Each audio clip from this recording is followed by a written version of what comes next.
reward excellent failures, and punish mediocre successes. With this quote, I welcome you all in today's lecture. But before that, जैसा कि हम सब जानते हैं कि कोरोना महामारी तेज़ी से फैल रही है। इस महामारी से बचाव और सही जानकारी के लिए पंजाब सरकार द्वारा विकसित कोवा ऐप अपने फ़ोन में इंस्टॉल करें और मिशन फतेह को कामयाब बनाने में अपना योगदान दें। खुद को इस महामारी से बचाने के लिए हमेशा ही कुछ नियमों का पालन करें, जैसे कि मास्क पहनें और हाथों को साबुन आदि से साफ रखें। हाथ मिलाने और आँख, नाक, मुंह को छूने से परहेज करें। लोगों में ज्ञान और जागरूकता फैलाएं। सोशल डिस्टेंसिंग का पालन करें। Now I am going to teach you a subject called refrigeration and air conditioning.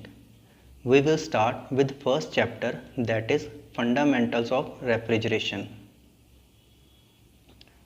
आज के लेक्चर में हम सीखेंगे रेफ्रिजरेशन क्या है, रेफ्रिजरेशन की हिस्ट्री, रेफ्रिजरेशन या रेफ्रिजरेटिंग इफेक्ट की डेफिनेशन, रेफ्रिजरेटेड सिस्टम और रेफ्रिजरेटिंग इक्विपमेंट क्या है, रेफ्रिजरेटर और रेफ्रिजरेंट किसे कहते हैं, एयर कंडीशनिंग की डेफिनीशन, रेफ्रिजरेशन के यूनिट्स और लास्ट में हम देखेंगे रेफ्रिजरेशन और एयर कंडीशनिंग की applications. Now what is refrigeration?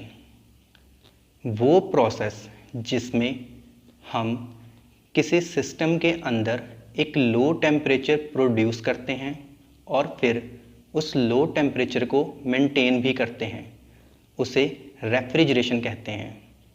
ऐसा हम इसलिए करते हैं ताकि खाने वाली चीज़ों को लंबे समय के लिए प्रिजर्व करके रखा जा सके, जैसे कि रेफ्रिजरेटर और कोल्ड स्टोरेज। अब हम हिस्ट्री ऑफ रेफ्रिजरेशन पढ़ेंगे। रेफ्रिजरेशन एक नया कॉन्सेप्ट नहीं है। हम काफ़ी समय पहले से रेफ्रिजरेशन के अलग अलग मेथड्स यूज़ करते आ रहे हैं। सबसे पहले हम चीज़ों को ठंडा करने के लिए नेचुरल आइस को लोकली यूज़ करते थे। फिर धीरे धीरे इसमें डेवलपमेंट्स हुई और नेचुरल आइस को रेफ्रिजरेशन पर्पस के लिए एक जगह से दूसरी जगह ट्रांसपोर्ट किया जाने लगा। इसके बाद कुछ और डेवलपमेंट्स हुई और मिट्टी के बर्तनों को पानी को ठंडा करने के लिए यूज़ किया जाने लगा। पर अभी भी लोगों को इस बात की नॉलेज नहीं थी कि खाने वाली चीज़ें खराब कैसे हो जाती हैं। साइंटिस्ट्स ने अपनी रिसर्च में पाया कि गर्म और नमी वाले एनवायरनमेंट में माइक्रो ऑर्गेनिजम्स बहुत तेज़ी से ग्रो करते हैं, जबकि 7 डिग्री से 10 डिग्री या इससे कम टेम्परेचर पर माइक्रो ऑर्गेनिजम्स की ग्रोथ बहुत ही कम हो जाती है।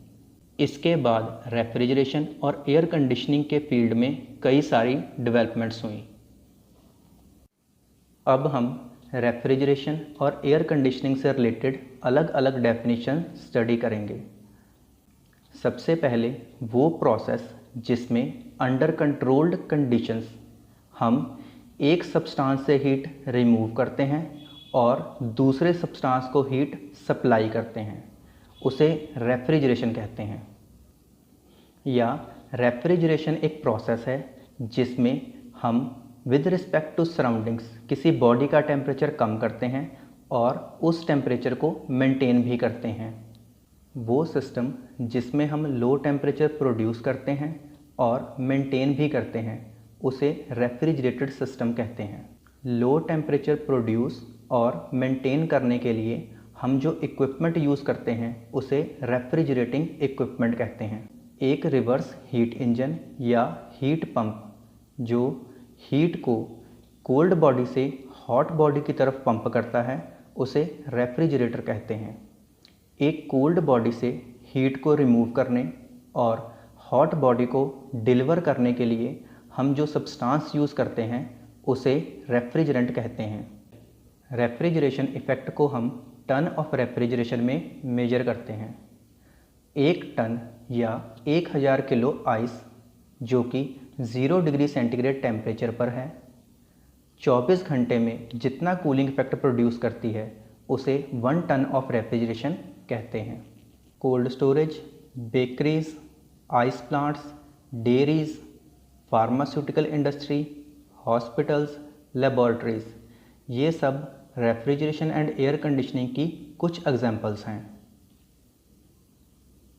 आई होप कि आपको ये लेक्चर समझ आ गया होगा।